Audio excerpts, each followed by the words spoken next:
Welcome to Halo 3 ODST, the newest game in the Halo series. We're going in hard! But this time, Master Chief isn't here to save the day.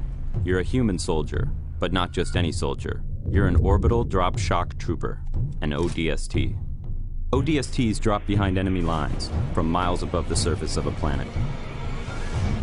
In this short, we follow the journey of one soldier, Tarkov, from the moment he is inspired to become a soldier, through his coming of age on the battlefield, and as he becomes a leader. Our story begins with a military funeral. Bungie, Halo's developer, collaborated with the Academy Award-winning costume designer from Saving Private Ryan and Band of Brothers to design a Halo-style Honor Guard uniform, complete with special insignias and rank displays. Legacy.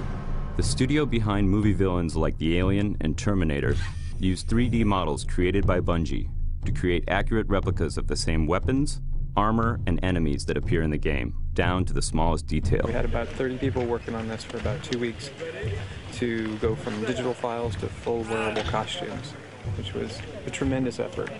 Fortunately, we got some help from Bungie. They gave us some files, and from those digital files, we were able to rapid prototype. Included was the game's newest weapon, the silenced submachine gun. They also created the special ODST armor from the shiny new version right off their assembly line to the battle-scarred version worn by the characters in the short. With the same 3D models from the game, they created an actual brute miner, one of the game's main enemies. Its facial expressions were controlled by tiny motors linked to a remote control. The brute even has its signature spike rifle. Paratroopers today use parachutes, but 500 years from now, the parachute has been replaced by a drop pod. Drop pod is a single-man method of insertion, so you can think of it almost as a manned bomb. This is the way that ODSTs insert into battle. They drop in from orbit in single-man pods, the doors blow off, and they come out fighting. To replicate a drop, an interior section of a single pod was built. Then the visual effects artists at Asylum created a dizzying freefall view and comped in view screens to show other ODSTs and the pod's various gauges and controls.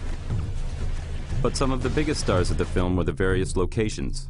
The battle scene was shot at the bottom of a strip mining coal operation. This location served as the planet where our rookie ODST has his first drop. With some help from the pyrotechnic crew, Asylum created the intense firefight, falling drop pods, Covenant Banshees, and of course the climax of Tarkov's encounter with the brute.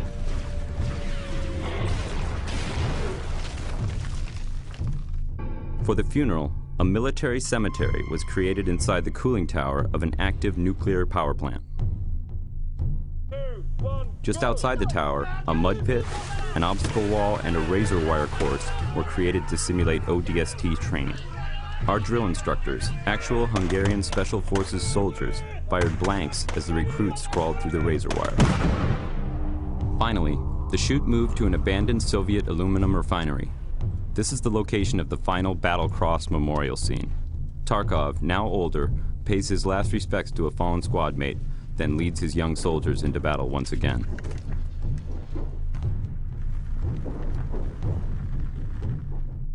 We shot one additional scene on this location, which you won't see in the short.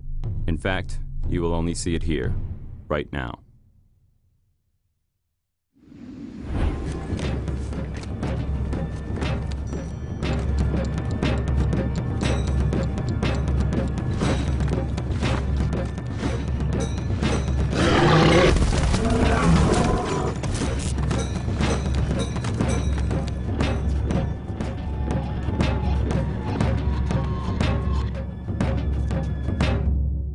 The ODST. Join them and drop into hell. We're going in hard! Feet first.